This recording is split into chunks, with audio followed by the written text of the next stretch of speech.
వారానికి 2 ఫోన్ టోకెన్లే మీకు ఇచ్చేది, 2 సార్లు మాత్రమే మీరు మాట్లాడగలిగేది. అంతేకాకుండా సాయంత్రం 6 గంటల తర్వాత ఏదో గదిలోకి వెళ్ళి మీకు మీరే తలుపేసేసుకోండి. ఎందుకంటే జైల్లో మీకు తెలుసు కదా, సాయంత్రం 6కి సెల్ లాకప్లో తాళం వేస్తే మళ్ళీ ఉదయం 6 గంటలకే మళ్ళీ తెరిసేది.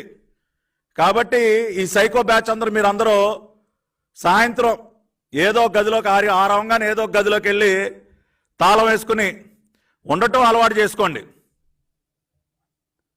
అంతేకాకుండా ఈ ఏసీలు గీసీలు ఇలాంటివన్నీ కూడా మొత్తం కట్ చేసుకోండి. కాబట్టి ఇవన్నీ అలవాటు చేసుకోండి, ఎందుకంటే అవసరం. అరే అవినాష్, ఇవన్నీ అవసరం నాన్న. నీలాగా ఇళ్ల మీద పడి